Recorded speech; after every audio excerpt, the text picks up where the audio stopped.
நீங்கள் வாழ்ந்து கொண்டிருப்பீர்கள். நீங்கள் இந்த தேசத்தில் அவன் உயர்ந்து கொண்டிருப்பீர்கள். கர்த்தர் உங்களை மேன்மைப்படுத்தி அவன் இன்னும் அவன் ஆசீர்வதிக்க உயர்த்த அவர் சித்தமுள்ளவராக இருக்கிறார். அல்லேலூயா. ஆனால் நாம் தேவனுடைய நோக்கங்களை புரிந்து கொள்வது கிடையாது. இவர்கள் சொல்கிறார்கள், அவன் ஏன் வனாந்தரத்திலே சாகுபடிகளை கொண்டு வந்தி அப்படி என்று மோசேயினிடத்தில் சொல்கிறார்கள். நாங்கள் எகிப்தில் இருக்கும் போதே எங்களை விற்றோன்னு சொன்னோம். 12 வசனத்தை படிங்க. நாங்கள் எகிப்தில் இருக்கும் போது நாங்கள் எகிப்தியருக்கு வேலை செய்ய எங்களை சும்மா விட்டு விடும் என்று சொன்னோம் அல்லவா? நாங்கள் வனாந்தரத்திலே சாகிறதை பார்க்கிலும் எகிப்தியருக்கு வேலை செய்கிறது எங்களுக்கு நலமாயிருக்குமே என்றார். என்ன ஒரு விசுவாசம், என்ன ஒரு விசுவாசம் பாருங்க. அவிசுவாசத்தின் ஆவி பாருங்க. பல நேரங்களில் நம்மளும் அப்படித்தான் இருக்கும். நம்மளும் இப்படிதான் இருக்கும். ஆண்டவரே, எதுக்கு என்ன அழைத்து, எதுக்கு என்ன கொண்டு வந்து, எதுக்கு என்ன ரட்சித்தீங்க? ஒரு ஆசீர்வாதம் இல்லை, ஒரு மேன்மையும் இல்லை, எனக்கு ஒரு உயர்வும் இல்லை. இப்படி எல்லாம் கேள்வி கேட்காதீங்க. கர்த்தர் நம்மை அழைத்ததற்கு ஒரு நோக்கம் இருக்கிறது. ஆமென். அல்லேலூயா. அவன் ஜாதிகளுக்கு கொண்டும் ஜனத்துக்கு கொண்டும் குடும்பத்துக்கு கொண்டும் கோத்திரத்துக்கு கொண்டுமாய் கர்த்தர் நம்மை அழைத்து தேவனுடைய சபையில் நம்மை வைத்திருக்கிறாரே, அதற்கு ஒரு மேலான திட்டம் இருக்கிறது. அல்லேலூயா. பாருங்கள், இவர்கள் சொல்லுகின்றார்கள், நாம் வனாந்தரத்திலே சாகிறது எங்களுக்கு நலமாயிருக்குமே. அல்லேலூயா. மோசே என்ன சொன்னார் தெரியுமா? 13ஆம் வசனம். மோசே ஜனங்களை நோக்கி, பயப்படாதிருங்கள், நீங்கள் நின்று கொண்டு இன்றைக்கு கர்த்தர் உங்களுக்கு செய்யும் ரட்சிப்பை பாருங்கள்.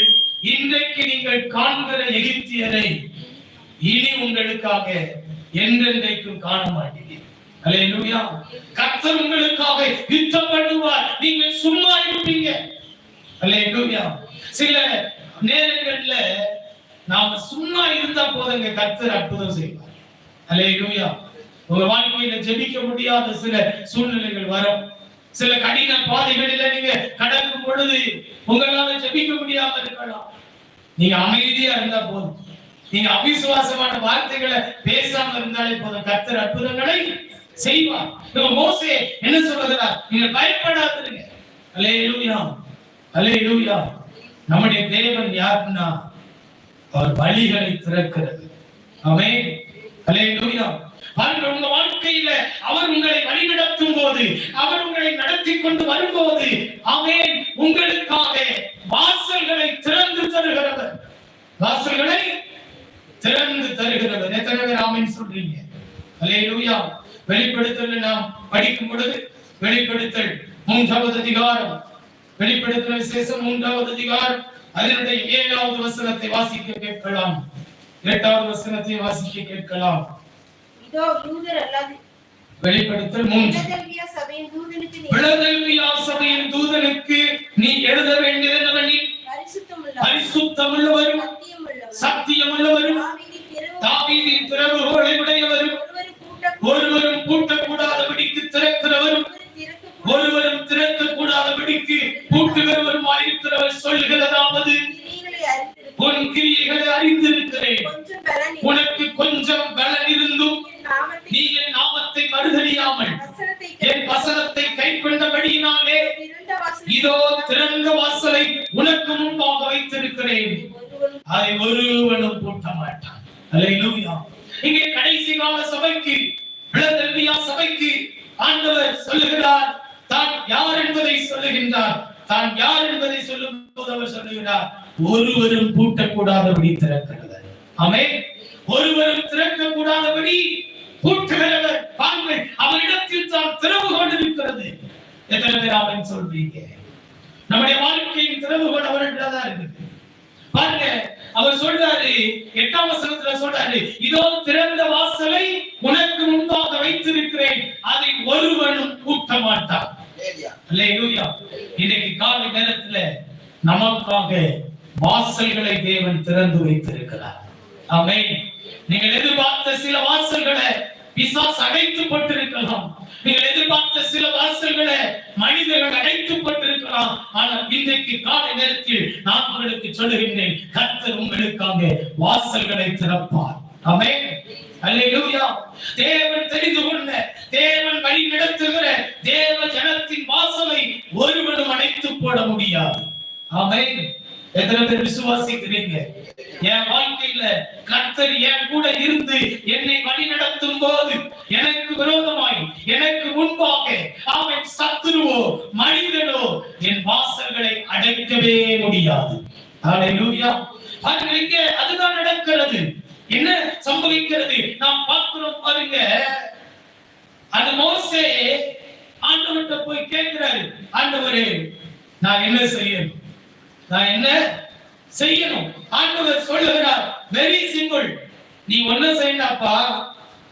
வசனத்தை படிங்க, 16ஆம் வசனம், யாத்திராகமம் 14:14. நீ உன் கோலை ஓங்கி உன் கையை சமுத்திரத்தின் மேல் நீட்டி சமுத்திரத்தை பிளந்து விடு.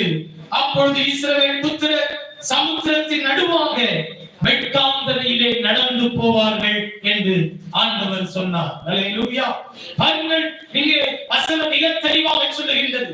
ஆண்டவர் மோசேயிடத்திலே சொல்லுகின்றார், நீ செய்ய வேண்டியது ஒண்ணே ஒண்ணுதான்ப்பா, உன் கையில் இருக்கிற கோலை சமுத்திரத்தின் மேலாக நீட்டு. அல்லேலூயா. சமுத்திரத்தை பிளந்து விடு. சமுத்திரத்தை என்ன செய்? ஆமா, பாருங்க, தேவன் நம்முடைய கையிலே அதிகாரத்தை கொடுத்திருக்கிறார். எத்தனை பேர் ஆமென் சொல்றீங்க? தேவன் நம்முடைய வாயிலே அதிகாரத்தை கொடுத்திருக்கிறார். நாம் என்ன செய்யணும்னா வழிகளை திறக்கும்படி கட்டளை கொடுக்கணும். எத்தனை பேர் ஆமென் சொல்றீங்க? ஆமா, என் வாழ்க்கையில வாசல் அடைபட்டுட்டே இருக்கு, பொருளாதாரத்துல நஷ்டம் வந்துகிட்டே இருக்கு, பொருளாதாரத்துல உயர்வு இல்ல, நான் ஒரு பக்கத்துல ஒண்ணு செஞ்சா இன்னொரு பக்கத்துல தோல்வியா முடியுது. இன்னைக்கு காலை நேரத்துல உங்க விசுவாச வார்த்தையால ஆமென் உங்களுக்கு முன்பாக அடைபட்டிருக்கிற வாசல்களை குறித்து நீங்க பேசுங்க. ஹல்லேலூயா. ஹல்லேலூயா. வாசல்களை குறித்து பேசுங்க. கர்த்தர் நமக்கு அதிகாரத்தை கொடுத்திருக்கிறார். கர்த்தர் நம்மை வழி நடத்துகிறார். கர்த்தர் நம்மோடு கூட இருக்கிறார். அவருடைய பிரசன்னம் நம்மோடு கூட இருக்கிறது. ஆகையால நாம் என்ன செய்யணும்னா, ஐயோ வாசல் அடைபட்டுட்ட, இனி ஒண்ணும் செய்ய முடியாது, இனி என் வாழ்க்கையில அற்புதம் நடக்காது, இனி என் வாழ்க்கையில நன்மை வராது, ஆமென், அப்படி எல்லாம் என்ன கூடாது. மோசேயிடத்தில் ஆண்டவர் சொன்னார், உன் கையை சமுத்திரத்தின் மேல் நீட்டு. அல்லேலூயா. வேதம் சொல்லுகிறது பாருங்கள், பிந்தின வசனங்களை நீங்கள் படித்து பார்க்கலானால் மோசே தன்னுடைய கையை சமுத்திரத்தின் மேல் நீட்டின போது அவன் சமுத்திரம் அழிவிட்டது. அல்லேலூயா. பாருங்கள், எங்கேயாவது சமுத்திரம் அழிவிடுமா? சமுத்திரம் அழிவிடுமா?